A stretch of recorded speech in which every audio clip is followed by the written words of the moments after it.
और अगर सब मिलकर कोशिश करें तो रास्ता निकल सकता है। राजू के चेहरे पर एक उम्मीद की किरण जागती है। हाँ बाबा जी, अगर सब मिलकर काम करें तो हम पानी ढूंढ सकते हैं। हमने पहले कभी यह कोशिश ही नहीं की। लेकिन इतनी कठिन जमीन में नया कुआं खोदना आसान नहीं। मुश्किल जरूर है, नामुमकिन नहीं। अगर हम मिलकर काम करें तो ये हो सकता है। राजू खड़ा हो जाता है। उसकी आंखों में एक नई रोशनी है। तो फिर हम कल से काम शुरू करेंगे। मैं गांव के सभी युवाओं को इकट्ठा करूंगा। हम मिलकर नया कुआं खोदेंगे। यह कहते हुए वह शामू के साथ गांव के दूसरे युवाओं को बुलाने के लिए निकल पड़ता है। कहीं दूर से गरज की हल्की सी आवाज आती है, जैसे आकाश ने उनकी उम्मीदों की गवाही दे दी हो।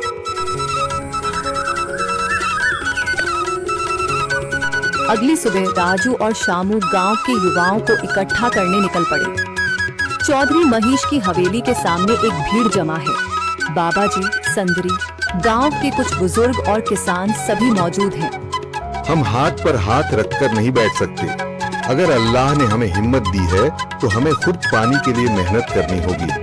हम एक नया कुआं खोदेंगे। लेकिन राजू, क्या हमें यकीन है कि वहाँ पानी मिलेगा? बेटा, पानी जमीन के अंदर होता है, बस सही जगह खोदने की जरूरत है। हमने अपने बुजुर्गों से सुना था कि पुरानी नहर के पास जमीन नरम थी, शायद वहीं पानी हो।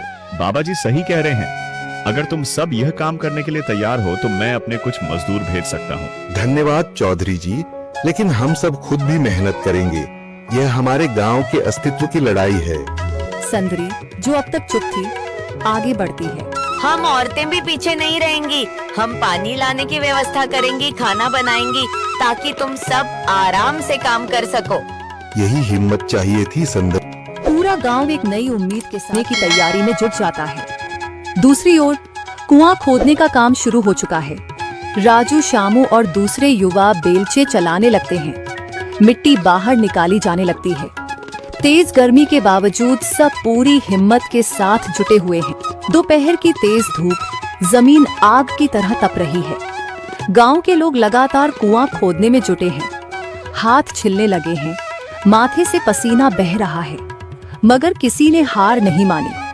महिलाएं पानी और सत्तू लेकर आती हैं ताकि पुरुषों को कुछ राहत मिले। हमें और गहराई तक जाना होगा। अब तक सिर्फ सूखी मिट्टी और पत्थर ही निकल रहे हैं।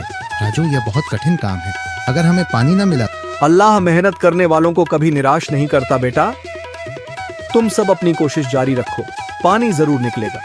हिम्मत मत हारो। अगर अब रुक गए तो फिर कभी पानी नहीं मिलेगा। सभी फिर से जोश में आकर काम में जुट जाते हैं, मगर सूरज की तपिश बढ़ती जा रही है और कई लोगों की सांसें तेज चलने लगती हैं। तभी एक तरफ से रामलाल और उसके आदमी हंसते हुए आते हैं। अरे भाई, तुम्हें लगता है कि जमीन तुम पर रहम करेगी? हाँ हाँ, ना समझ लोग, ये सब बेकार की मेहनत है। रामलाल, हमारा हौसला मत तोड़ो। अगर तुम मदद नहीं कर सकते तो कम से कम मजाक भी मत उड़ाओ। मदद? हाँ, मैं अपने कुएं का पानी बेच सकता हूँ, मगर मुफ्त में नहीं दूंगा। राजू सब अनसुना कर फिर काम में लग जाता है।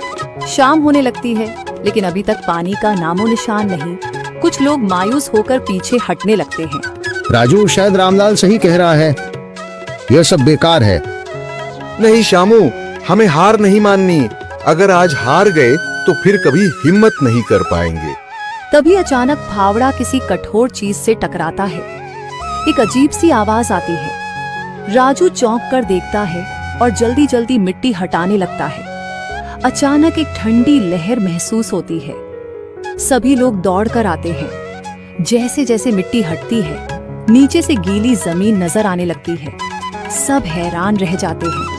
सुभान अल्लाह, मैंने कहा था ना, अल्लाह हमारी मेहनत को झाया नहीं करेगा। राजू और बाकी सभी जोर लगाते हैं। कुछ ही पलों बाद अचानक मिट्टी के नीचे से पानी की एक छोटी सी धारा फूट पड़ती है। गांव वाले खुशी से चिल्ला उठते हैं। पानी, पानी निकल आया। यह अल्लाह की कुदरत है रामलाल, जिस पर तुम्हें यकीन नहीं था। पूरा गांव आनंद से झूम उठता है।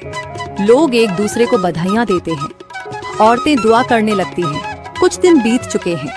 गांव वाले नए कुएं से पानी भर रहे हैं, खेतों को सींच रहे हैं और जिंदगी फिर से पटरी पर लौट रही है। मगर रामलाल अब भी अपनी